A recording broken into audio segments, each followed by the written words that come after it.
Hey everyone, it's Barbara Teckle. So I'm back again this week with another Oracle reading for all of us. And at first, I was just going to share what I journaled when I pulled the two cards. But then I decided I really wanted to do it again as a video and record that for you. And I think what I'm going to do is I will include what I wrote below the video in case you want to read it as well. So the question I asked this week was, what is it we most need to know now for our highest good? And I'm going to share in just a little bit why that question felt kind of odd to me today. And I'll get to that in just a little bit. But here in the United States, as I'm sure many of you are aware of, we have been told that the next 2 weeks here are very critical regarding the COVID virus that is sweeping through our nation. And that we've been strongly advised to not even go to grocery stores anymore or to the pharmacy, that we really have to sit this out the next 2 weeks, that it's very, very critical. So as I thought about this and I was preparing to do the reading for all of us this week, that's where it felt really odd to even think of what question could I even pose for the cards to be the tool to try and help guide us this week. It just felt really odd to, come up with a question. And because I thought, what question can even encompass the magnitude of these times that we're going through?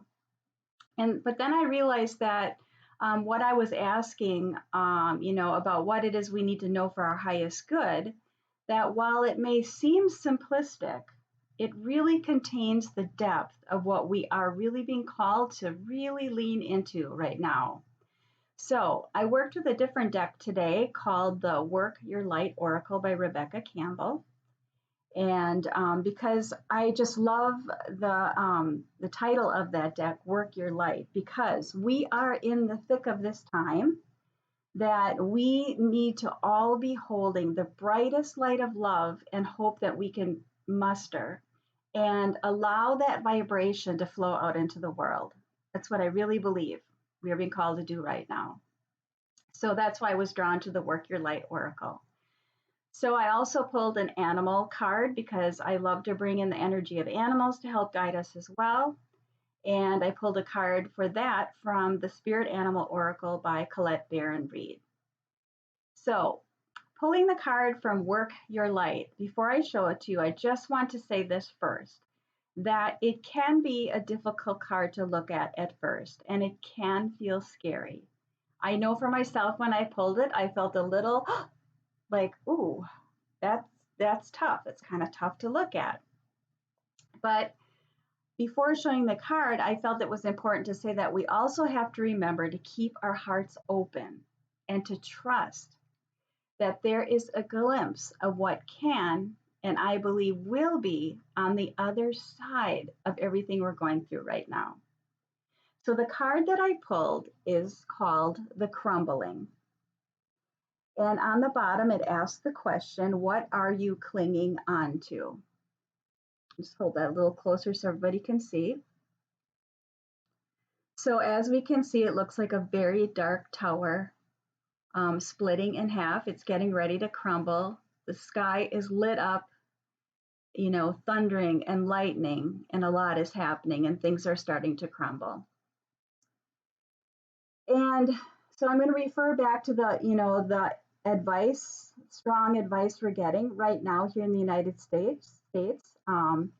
That those messages and that advice we're getting is probably feeling a little more dire to a lot of us. And it can also entice a sense of feeling like we're losing even more control, because now we're being told we can't even go to the grocery store and we can't go to the pharmacy. But I really believe that this is an opportunity for us to not break down, but to experience what we're going through as a breakthrough. And this is all relating to the card, The Crumbling. So what I want to share with you first, which I feel is helpful, is a personal account, a personal story that I actually share in my new memoir called I'm Fine Just the Way I Am, because I feel it represents the crumbling and a personal, what I has been referred or can be referred to as a dark night of the soul, because I found myself in this place that I was at this breaking point back in the early spring of 2018. And I'm going to bring this all together. So please do stick with me here because I really feel that hopefully this will be helpful. So I was completely drained of every ounce of energy at that time. After I had made this decision that I was going to have to that I was going to put my dog Gidget to sleep due to the fact she had many chronic health challenges and the fact that I had reached the end of my rope and I could no longer cope. So I was at the stage where I was crumbling in just every ounce of energy, like I said, was completely drained out of me.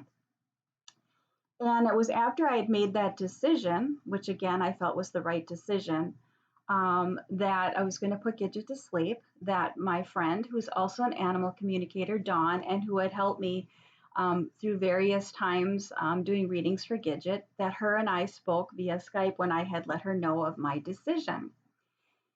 And as we spoke, she was really trying to urge me to please reconsider my decision, but I couldn't hear it. I couldn't hear it at all.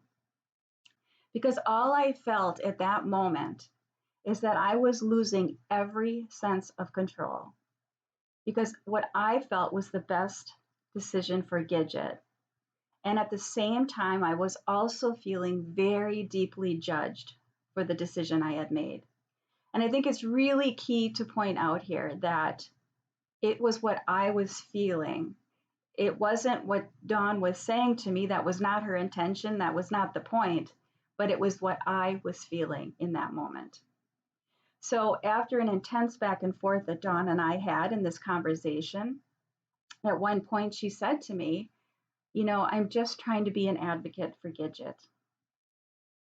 And it was in that moment, of which I write about in my book, as I said, that this rage boiled up from within me. And it was a rage that I didn't even realize I had been carrying with me for most of my life. And it just came barreling to the surface. And I remember my throat was just on fire and it just clenched and like I had this big knot, this big lump in there. And I had this intense amount of anger. And through my tears, I yelled back, but who was an advocate for me? And I remember just feeling so stunned at the moment when this came out of my mouth because there was so much anger behind it. But at the same time, I also felt very relieved. And I would come to realize that this was a breakthrough, that I had finally expressed this fear and this anger, a loss of innocence and a loss of control that I'd experienced as a little girl and being touched inappropriately. So that was my first breakthrough. So that was I was beginning to crumble. So it was about an hour later that I would experience another wave of fear that would go through me as I sat in contemplation of that conversation I just had with Dawn. And over and over and over in my mind, I was, revisiting that till I was just mentally exhausted. And I hit rock bottom, what I feel was rock bottom. And I remember having this thought that I'd rather die instead of dealing with the pain that I was experiencing. And that shook me to have that feeling or have that thought because I have never, that I can recall, ever feeling like I wanted to die. But that was a second vital breakthrough. That was another crumbling of the layers that was coming down around me. So instead of clinging to that fear that I'd had all those years and in those very intense couple of hours, I realized in that moment that I didn't want to die, that I knew if things were going to change, or I understood if things were going to change, that it had to be me who was going to take the responsibility for the pain that I was carrying and that I was going to do whatever I needed to do to begin to heal it. So again, even though it felt like in those few hours that everything around me was starting to crumble and it was very intense, and it felt, even though I wasn't literally on my knees, that's what it felt like. I felt like I was brought to my knees, and I realized that within this crumbling, that I also caught a glimpse of the fact that I didn't want to die and that I wanted to live. But more importantly, that here I realized that I was capable of making my life better, even though that what had happened to me as a child from my past was out of my control and it wasn't my fault.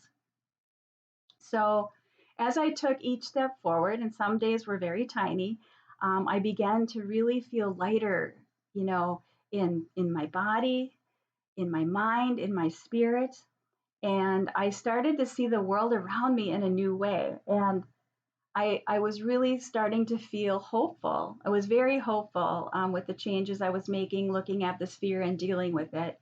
And I really felt assured that I was going to be just fine. In fact, I am just fine, having gone through all of that.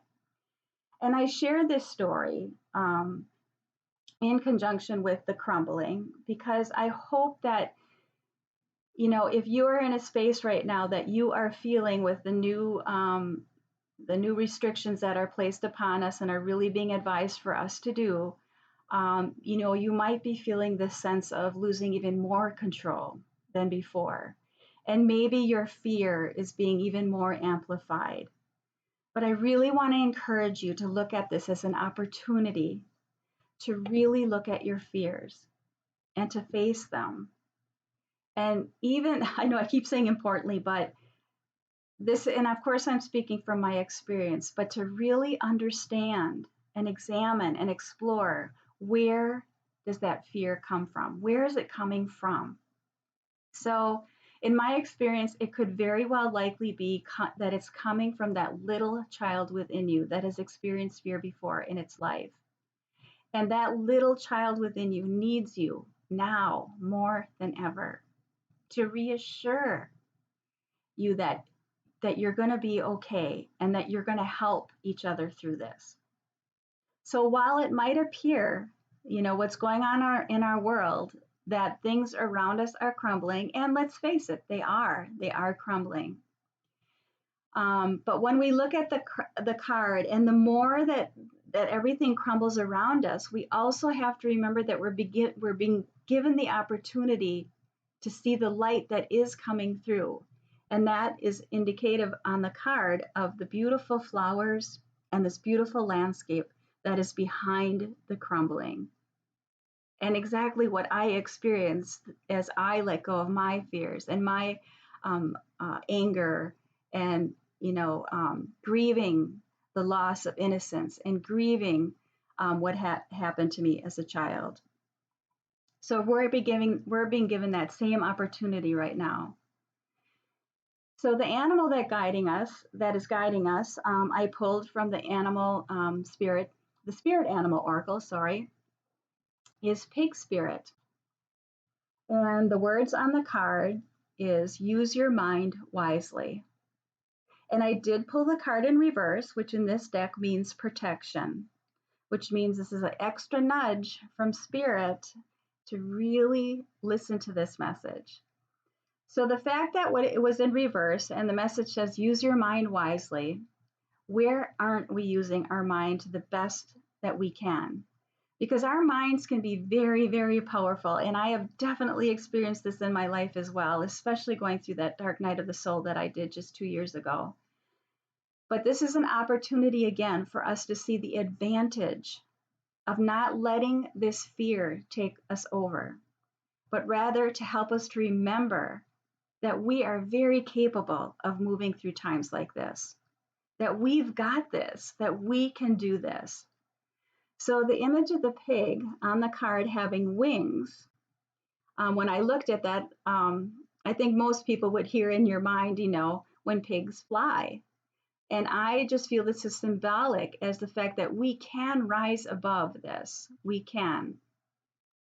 And this is a time to call on that higher power, this higher power that we've always said that we believe in, but now we're being really called to move into that space of belief and to move into a space of higher perspective, that we are going to learn so much from this time. We are going to be so much better from this, what we're experiencing, and that we already are, and that together we are going to thrive again.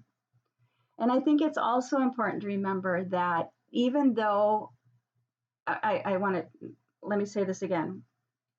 I think it's important to remember that even though you might be feeling, more fear now and a sense of loss of control, it's also a time to really tap into that right now. Let's not look too far, too far to the future. Let's just trust and know and believe that that is going to be there. I believe it's going to be there.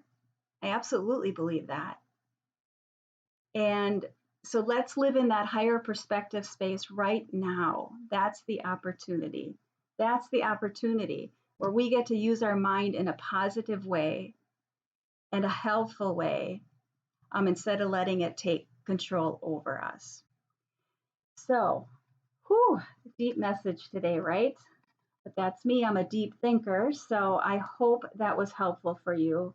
I hope by sharing my personal story, you can see how that relates. And I do wish from the depths of my heart that this is helpful for you. I'm thinking of all of you. I'm here for you. If I can support you in any way, let me know. And hang in there.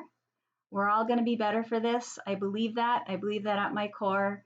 And I'm wishing you the best this week, and take good care. I'll see you again. Bye-bye.